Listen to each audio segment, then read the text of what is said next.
자, 시작. 내가 이스라엘의 11조를 레위 자손에게 기업으로 다 주어서 그들이 하는 일 곧 해막에서 하는 일을 감다니 이후로는 이스라엘 자손이 해막에 가까이 하지 말 것이라 제 값으로 죽을까 하노라. 그러나 레위인은 해막에서 봉사하며 자기들의 죄를 담당할 것이요 이스라엘 자손 중에는 기업이 없을 것이니 이는 너희 대대의 영원한 율례라. 이스라엘 자손이 여호와께 거제로 드리는 11조를 레위인에게 기업으로 주었으므로 내가 그들에 대하여 말하기를 이스라엘 자손 중에 기업이 없을 것이라 하였노라. 여호와께서 모세에게 말씀하여 이르시되 너는 레위인에게 말하여 그에게 이르라. 내가 이스라엘 자손에게 받아 너희에게 기업으로 준 11조를 너희가 그들에게서 받을 때에 그 11조의 11조를 거제로 여호와께 드릴 것이라.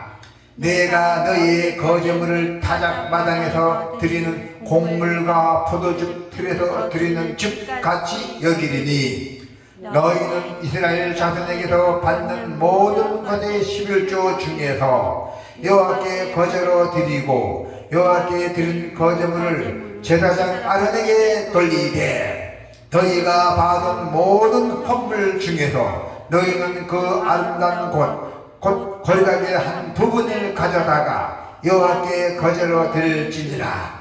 이러므로 너는 그들에게 이르라. 너희가 그 중에서 아름다운 것을 가져다가 드리고 남은 것은 너희 레위인에게 타작마당에 토출과 포도즙 틀에 토출같이 되리니 너희와 너희의 권속이 어디서든지 이것을 먹을 수 있으면 이는 해막에서 일한 너희의 보수임이니라.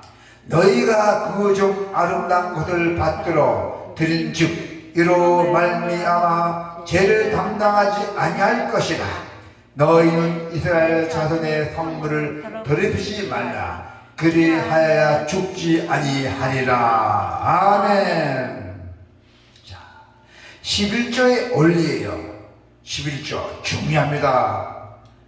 우리 그리스도인은 11조가 최고 중요합니다. 11조로 죽게 살기로 인생의 좌우되는 것입니다. 오늘 본문은 11조의 구체적 운영 방식과 원리를 제시하는 거예요. 11조에 대한 운영 방식과 원리를 제시한다는 것이죠. 일반 백성은 기업이 없는 레위인에게 11조를 주어서 해막의 일을 감당하도록 지원해 왔습니다. 자, 레위인 역시 11조에 동참해 모든 것이 주인이신 하나님을 의지하고 받은 것을 귀하게 여기는 삶을 살아야 했던 것이고 또 이 11조 규정에는 우리가 지켜야 할 신앙, 원리도 함께 담겨져 있습니다. 자, 먼저 돕기에서 드리라. 돕기에서 드리랍니다. 자, 하나님은 백성이 드리는 11조를 레위인에게 주어서 그들이 성막에서 봉산일을 맡도록 하셨어요. 성막에서 11조를 받아갖고 내 마음대로 내가 이렇게 맛있는 거 먹는 게 아니라 봉산, 예수 그리스도로 인해서 봉산일을 맡도록 하셨어요. 21절에 나와 있죠. 그래서 이스라엘 자손은 지파별로 12지파가 있죠. 성경에 지파별로 기업을 받았지만은 기업은 성경으로 말하자면 좀 우리 말하자면 유업입니다. 자, 레위인은 별도의 기업을 받지 않고 하나님이 주신 11조로 살아가도록 하셨대요. 할렐루야. 자, 23절, 24절. 자, 한번 같이 볼까요? 그러나 레위인은 해막에서 봉사하며 자기들의 죄를 담당할 것이요 이스라엘 자손 중에는 기업이 없을 것이니 이는 너희 대대의 영원한 율례라. 이스라엘 자손이 여호와께 거제로 드리는 11조를 레위인에게 기업으로 주었으므로 내가 그들에 대하여 말하기를 이스라엘 자손 중에 기업이 없을 것이라 하노라 했어요. 자, 이 말씀은 그렇습니다. 내가 봉사하려도 예수 그리스도를 위해서 일을 열심히 하려도 아무도 없었어. 내가 사회에 한 일도 없고. 그래서 어떻게 했어요? 우리 형제들이 바친 11조 그 돈을 주면서 하나님 그 봉사일을 열심히 하라고 했던 것이에요.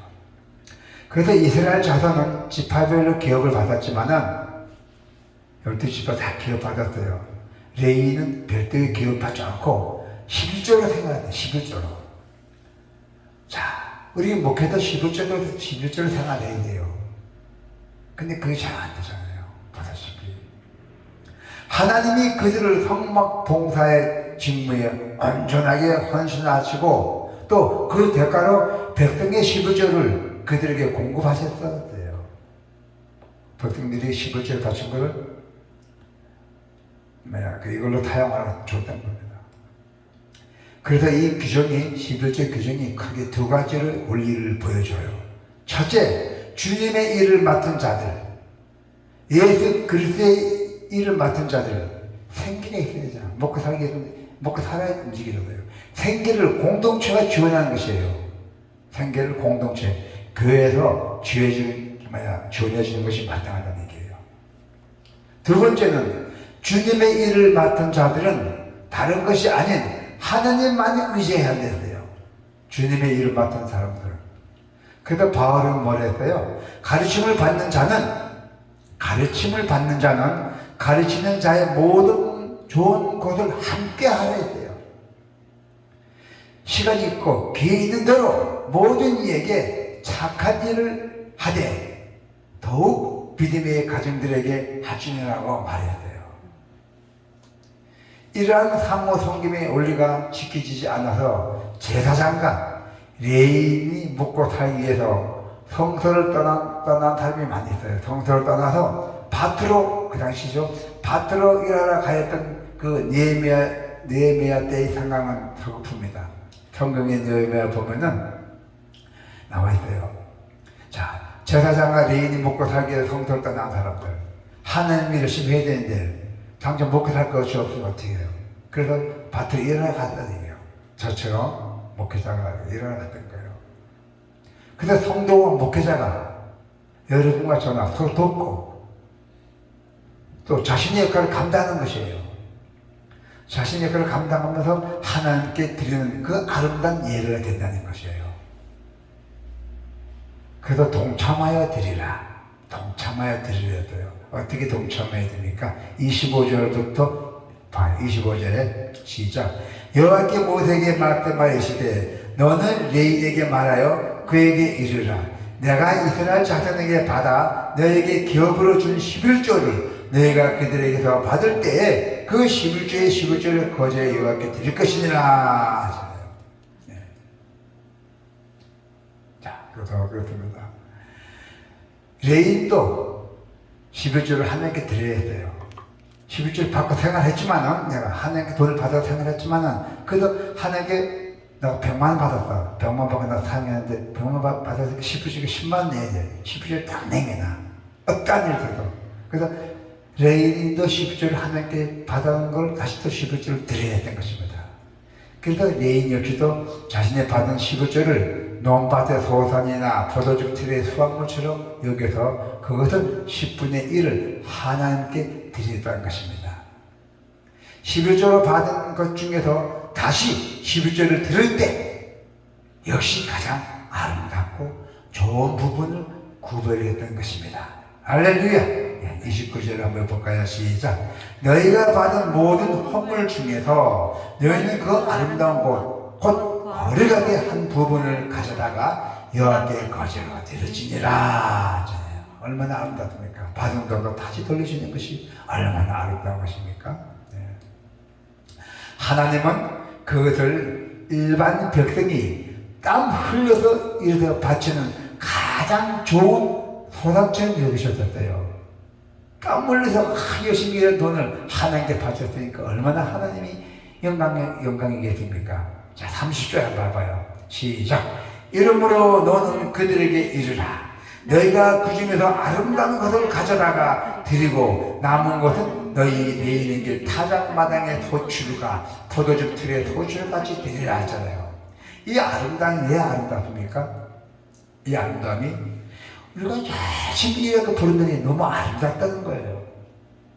우리 신요새 가서 저기 어디야 공상 가서 시커무동 열심히 아름답게 일하는 거. 또 우리 르다 주단도 그 기름 냄새 딱 맞춰서 머리 아프면서 열심히 일하는 거. 거기서 받아갖고 하나님께 받았더니 너무 아름다운 것이에요. 하나님 보기가. 예, 얼마나 아름답게 하나님이 또 이렇게 성경까지 만들어 놨을까요? 예, 여러분 꼭 기억하세요. 예. 자, 이 가정은 하나님이 모든 것의 주인이심을 인정하는 신앙 행위예요. 여러분이나 다 모두 주인이에요. 하나님 인정한댔잖아요. 우리의 소득과 물질은 긍정적으로 하나님께 속해 있다는 것입니다. 할렐루야. 그래서 우리는 받은 것이 많든 적든 하나님께 드리는 것은 믿음을 드러내는 행위예요. 할렐루야. 작게 되든 많게 되든 믿음을 드러내는 행위를 해야 돼요. 그 믿음이 얼마나 강하나. 우리의 헌금이 하나님께 감사와 신뢰와 편이 되도록 빠짐없이 우리가 동참해야 돼요. 성경에 나왔잖아요. 부자는 100만 원 냈고 돈 없는 가부는 자기 총 재산 1원이 있었어요. 1원을 냈어요. 하나님이 딱 보시는 누굴 더 사랑했어요? 가부를 더 사랑했잖아요. 부자는 돈을 몇백억을 힘이 있어도 100만 원 안 냈어요. 10분 단위에 쫙 뺏겼어요. 잘해도 안 나. 돈 많은 사람들에게는. 근데 가부는 그 이런 자기 총 재산이야. 재산 다 바쳤잖아. 얼마나 하나님 보기 좋았습니까? 여러분 잘 아셔야 돼요. 요셉님 잘 알죠? 그렇습니다. 그래서 우리는 믿음이 강해야 돼요. 믿음. 자, 그래서 이제 우리가 우리의 헌금이 하나님께 감사와 신뢰와 편이 되도록 빠짐없이 동참해야 하고 또 귀하게 여기려 했어요. 모든 것을 귀하게 여기라. 아끼고 사랑하고 귀하게 여기려 했어요. 31절부터 32절 한번 보고 읽고 합시다. 31절부터 32절 마지막 2절 시작. 너희와 너희의 권속이 어디서든지 이것을 먹을 수 있으면 이는 해방에서 일한 너희의 보수임이니라. 너희가 그중 아름다운 것을 받들어 들인 즉 이로 말미암아 죄를 담당하지 아니할 것이다. 너희는 이스라엘 자손의 성물을 더럽히지 말라. 그리하여 죽지 아니하리라. 그렇게 드리고 남은 것은 드리고 나가 좀 남았어. 어디에서 먹을 수 있어요? 어디에서는 다 먹을 수 있잖아요. 그것은 구별해서 들은 재물이 아닙니다. 레인인에게 주어진 보수이기 때문에 보수. 11절 드렸잖아요. 나도 하나님이 열심히 하니까 11절에서 열심히 준 게 그게 보수예요. 봉급이에요. 봉급. 열심히 하니까. 자원봉사도 봉급 주잖아요. 그때도 자원봉사도 봉급 줬어요. 지금도 우리 독도운동 같이 주시잖아요. 자원봉사 들으면 하루 딱딱 줘요. 여러분 통장 들어간 사람도 있죠? 그때 통장 들어간 독도. 네. 그때도 자원봉사도 봉급 줬대요. 그때 구약시대도 지금도 주잖아요. 그래서 어쩔 수 없어요. 예. 그또 생계도 챙겨줘야 돼요. 생계. 여러분도 우리 가지 성도가 많게 되면은 전도사 되게 되면은 저는 맨 성경 하나만 믿고 따라다녀야 돼. 전도사 봉급이 나오니까 그걸 먹고 살아야 돼. 여러분, 네. 이제 그렇게 훈련도 고치고 열심히 하시면은 하나님이 역사하실 줄로 믿습니다. 그래서 우리가 드리고 남은 것은 어디서나 먹을 수가 있고 또 구별하여 드린 재물이 아니라 레인에게 주어진 보수이기 때문에 보수. 자, 재물로 바치는 것이 가장 좋은 것으로 성별했어요. 재물이 저도 여러 가지 있잖아요. 그 성별이에요. 성별해서 드리도록 하십니다. 하나님께 최고 좋은 것만 앞에 놔야 되잖아요. 그래서 하나님께 드려진 11조를 가볍게 얘기하면 안 돼요. 무섭게 생각이 되고 신성하게 다르도록 명하셨어요. 하나님께서 자, 어떻게 아주 했대요? 어떻게 신생아의 다르들을 명하셨대요? 그 어기면 어떻게 됐대요? 11절만 끝에 봐봐. 32절에 자, 이스라엘 자손의 성물을 더럽히지 말라. 그리하여 죽지 아니하리라. 성물 더럽히면 죽습니다. 아주 명령 내렸잖아요. 신생아의 다르들을 명하셨어요. 하나님께서. 우리도 하나님께 드리는 예물과 봉사를 소중하게 여겨야 돼요. 형식적이나 억지로 하는 것이 아닙니다. 온 마음과 온 정성과 다 해서 기쁨과도 우리가 감사로 하나님께 드려야 합니다. 할렐루야. 그래서 하나님은 제사가 아니라 우리의 마음을 원하세요. 우리의 마음. 나는 이제를 원하고 제사를 원하지 아니한다. 번제보다도 하나님을 아는 것을 원하노라. 그래서 오늘 본문은 하나님께 드려진 11조가 레인에게 주어지고, 그리고 그 레인은 그 중 일부를, 그 11조를 받은 그 중 일부를 다시 하나님께 드려야 함을 강조된 것이에요. 그래서 이 원리는 주님의 일을 맡은 자들, 도와야 하는 현대도 그대로 적용돼요. 지금도 현대 세대도 그대로 적용된다는 얘기입니다. 그래서 교회를 섬기는 자들은 후원하는 것은 하나님께 순종한 일이에요. 교회다가 많은 후원하는 분들은 우리가 받는 것 중 일부를 다시 하나님께 드리는 것은 바로 신앙의 표현하는 행위예요. 할렐루야. 이러므로 너는 그들에게 이르라. 너에게 그 중에서 아름다운 것을 가져다가 드리고 남은 것은 너희 레인에게 타작마당의 소출과 포도주들의 소출같이 되리니. 아멘. 하나님께 드리는 것을 소홀히 하지 않고 거룩히 여기며 형식적인 아니라 정직한 믿음과 온몸의 열정을 다하여 감사로 드려야 되는 것이, 그것이 바로 아름다운 것이라고 하나님께서 말씀하셨습니다. 아멘.